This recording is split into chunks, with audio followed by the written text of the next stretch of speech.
दोस्तों, कैसे हैं आप लोग। उम्मीद करता हूं कि बेहतर होंगे। और अभी तक आप तक सूचना पहुंच चुकी होगी कि भारत देश में चीते का आगमन हो चुका है। आप लोगों को पता है कि अब मध्य प्रदेश जिस प्रकार से टाइगर स्टेट बोला जाता था, लेपर्ड स्टेट बोला जाता था, एलिगेटर स्टेट बोला जाता था, गिद्धों का राज्य भी बोला जाता था, और हम उसे अब एक नए रूप से पहचानेंगे, चीतों का राज्य। आपको पता है कि चीतों की स्थापना मध्य प्रदेश में कूनो नेशनल पार्क के अंदर हो चुकी है।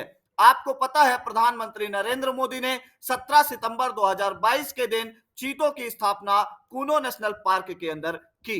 मैं आपको बताता हूं कूनो नेशनल पार्क ही क्यों चुना गया। उसके पहले मैं आपको यह भी बता देता हूं कि कूनो नेशनल पार्क में एशियाटिक लायन, जिन्हें हम गिर के शेर कहते हैं, उनकी भी पुनर्स्थापना का प्रस्ताव रखा गया है। आपको पता होना चाहिए कि कूनो अभ्यारण्य की स्थापना 1981 अर्थात 1981 में हुई थी। 1981 में अभ्यारण्य की स्थापना के बाद 2018 में कूनो को राष्ट्रीय उद्यान के रूप में मान्यता मिली। आपको मैं बता देता हूं, जब कूनो अभ्यारण्य के रूप में स्थापित था, तब in situ ex situ preservation के तहत, ध्यान रखिएगा, गिर के शेरों को प्रतिस्थापित करने की योजना कूनो नेशनल पार्क में प्रस्तावित है। सुप्रीम कोर्ट से मध्य प्रदेश सरकार केस जीत चुकी है। अब वो भविष्य में गिर के शेर भी कूनो राष्ट्रीय उद्यान में आएंगे। कूनो राष्ट्रीय उद्यान के बीच से कूनो नदी निकलती है, जो कि चंबल नदी की सहायक नदी है और गंगा अपवाह तंत्र, गंगा ड्रेनेज सिस्टम का पार्ट है। इसलिए कूनो नेशनल पार्क का नाम कूनो पड़ा। पालनपुर कूनो ये श्योपुर डिस्ट्रिक्ट में है। आपको मैं अगली बात बताता हूं चीतों के बारे में। ध्यान रखिएगा, जितने इंग्लिश मीडियम के स्टूडेंट हैं उनको ये पता होना चाहिए, चीतों को इंग्लिश में चीता ही कहा जाता है। मध्य प्रदेश लगातार, आप लोगों को पता होगा, लोमड़ियों की संख्या में भी मध्य प्रदेश प्रथम स्थान पर है। अब चीतों की संख्या में भी देश में प्रथम स्थान पर होगा। ये सामने जो आपको दिख रहा है, ये चिंटू चीता है। Chintu cheetah is mascot of Kuno national park. आपको पता होगा क्यों किया गया चिंटू चीता को कूनो नेशनल पार्क का मॉस्केट क्यों डिक्लेयर किया गया? क्योंकि चीतों की प्रतिस्थापना यहाँ पे होनी थी। चीते आ कहां से रहे? चीतों को आने का प्रस्ताव दो जगह से रखा गया था, एक नामीबिया, एक साउथ अफ्रीका। आपको मैं बता दूं, नामीबिया सरकार राजी हो गई और साउथ अफ्रीका के रास्ते मध्य प्रदेश में 17 सितंबर 2022 को आ चुके हैं चीते। आपको यह भी पता होना चाहिए कि दक्षिण अफ्रीका से भी भारत में चीते आ रहे हैं। और आपको यहां पर अगली बात और बता दूं कि नौरादेही अभ्यारण्य पे भी चीतों का द्वितीय चरण के अंदर चीतों की प्रतिस्थापना सागर में स्थित नौरादेही अभ्यारण्य में भी की जाएगी। यह एक अत्यंत महत्वपूर्ण बात है। अब अगली बात मैं आपको बताता हूं, आईयूसीएन की रेड लिस्ट। आपसे क्वेश्चन ये पूछा जा सकता है, आईयूसीएन एक रेड लिस्ट जारी करता है, रेड डेटा बुक जिसे हम कहते हैं। प्रकृति के संरक्षण के लिए अंतरराष्ट्रीय संघ आईयूसीएन द्वारा चीतों को किस लिस्ट में रखा गया है? इंपॉर्टेंट ये है कि इंडेंजर्ड में है, वनरेबल में है, या किस कैटेगरी के अंदर आते हैं? तो आपको मैं बता दूं, वनरेबल कैटेगरी के अंदर आते हैं ये, ध्यान रखिएगा।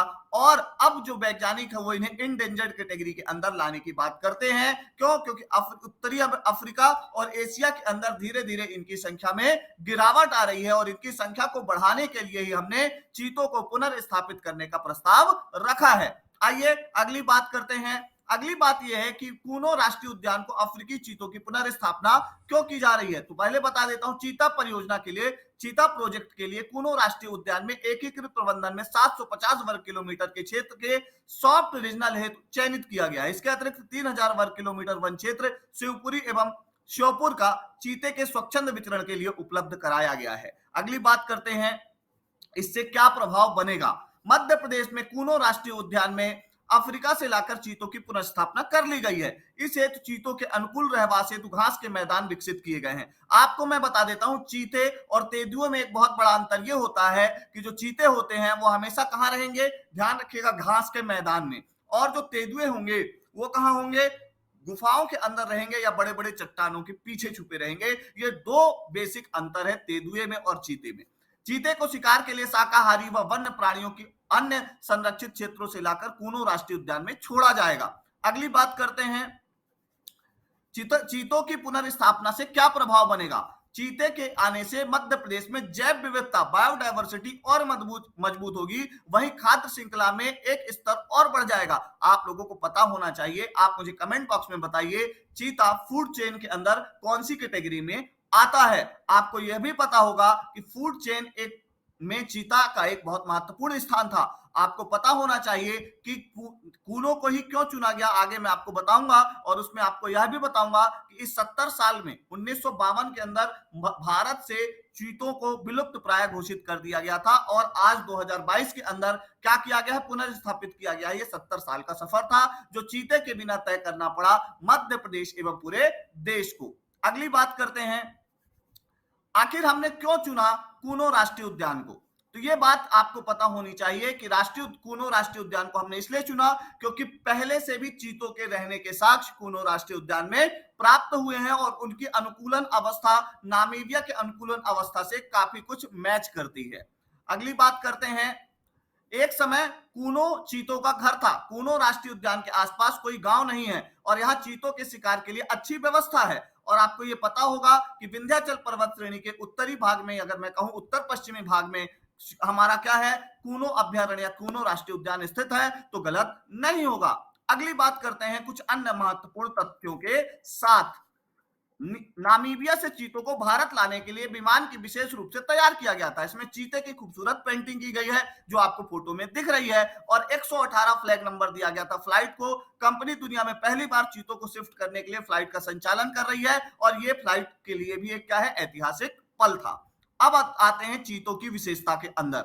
चीता धरती का सबसे तेज दौड़ने वाला वन्य प्राणी है। इसके बाद जगुआर का नंबर आता है। जगुआर गाड़ी के बारे में आपने सुना होगा। ये लगभग 113 से लेकर 120 किलोमीटर प्रति घंटा की रफ्तार से चल सकता है, और इसका वजन अराउंड 50 से 64 किलोमीटर के बीच होता है। और ध्यान रखिएगा, वजन 50 से 64 किलो के बीच होता है, और इनका जीवन काल 12 से 13 वर्ष का होता है। भारत में चीतों का इतिहास हजारों वर्ष पुराना है। हमारे पूर्वज द्वारा गांधी सागर अभ्यारण्य के चतुर्भुज नाला एवं खरबई जिला रायसेन में मिले शैल चित्र में भी चीतों के चित्र पाए गए हैं, और भीमबेटका के अंदर भी चीतों के चित्र पाए गए हैं। तो ध्यान रखिएगा, खरबई का इंपॉर्टेंट नाम है जिला रायसेन के अंदर। अगली बात करते हैं चीतों के अंदर। माना जाता है कि मध्य भारत के कोरिया, आज की डेट में छत्तीसगढ़ में कोरिया एक जिला है, वहां के महाराजा थे रामानुज प्रताप सिंह देव द्वारा 1948 में चीतों का शिकार अंतिम बार किया गया है। अंग्रेजी सरकार के अधिकारियों एवं भारत के राजाओं द्वारा किए गए अत्यधिक शिकार से इनकी संख्या में अत्यधिक गिरावट आई। अंततः 1952 में भारत सरकार ने आधिकारिक तौर पर देश में चीतों को विलुप्त घोषित कर दिया। और आपको ये पता होना चाहिए कि चीते और तेंदुओं के अंदर बहुत सारे अंतर भी होते हैं।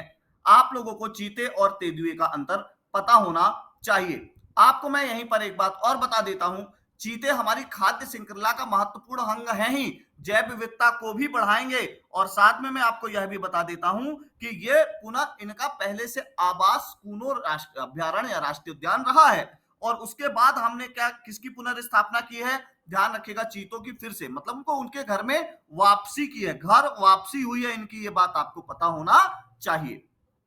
आपको मैं बता देता हूं कि चीते में और तेंदुए में क्या क्या अंतर होता है। चीते और तेंदुए के शरीर पर मौजूद जो काले धब्बे से अक्सर लोग इन्हें लेकर उलझन में पड़ जाते हैं। तो आपको पता होना चाहिए कि प्रमुख अंतर क्या है। चीते के शरीर पर बने धब्बे गोल बिंदु जैसे होते हैं, और तेंदुए के शरीर पर बने धब्बे पंखुड़ियों जैसे होते हैं। चीते के चेहरे पर बहते आंसू जैसे काले रंग की लंबी लाइन होती है, चीते के चेहरे पे आप देखेंगे, जबकि तेंदुए में ऐसा नहीं होता। अगली बात क्या है, चीते घास के खुले मैदान में रहना पसंद करते हैं, और तेंदुए क्या करेंगे, झाड़ियों और पेड़ों के पीछे या पत्थरों के पीछे रहना पसंद करेंगे। और आपको मैं ये बता देता हूं कि चीतों के मुकाबले जो तेंदुए होते हैं ये पेड़ पर ज्यादा समय बिताते हैं। आपको यह भी पता होना चाहिए, आपसे ये क्वेश्चन पूछा जा सकता है कि चीतों को कहां से लाया जा रहा है, तो नामीबिया से लाया जा रहा है, और साउथ अफ्रीका से भी लाने की कार्य योजना तैयार कर ली गई है। क्लियर हो गई बात। आपको मैं यह भी बता देता हूं कि चीतों का पृथ्वी पर मौजूद सबसे तेज गति से क्या है, दौड़ने वाला क्या है, ध्यान रखिएगा, जानवर है। आपको यह भी पता होगा कि कूनो राष्ट्रीय उद्यान श्योपुर डिस्ट्रिक्ट के अंदर है। क्लियर। अगर आपको मेरा लेक्चर पसंद आया हो तो लाइक करिए, सब्सक्राइब करिए, शेयर करिए, और जितना हो सके हमारे ईरा इंस्टीट्यूट के ऐप को डाउनलोड करिए। आप वहां हमारे एमपी की क्लासेस, आप हमारे हिंदी मेंस की क्लासेस और अन्य क्लासेस को हमसे जुड़ सकेंगे ईरा इंस्टीट्यूट के ऐप पर। आप डाउनलोड कर लीजिए, और दिए गए डिस्क्रिप्शन में हमारा जो नंबर है उससे आप हमसे सीधे जुड़ सकते हैं। Thank you very much. Like, subscribe, share जरूर करें।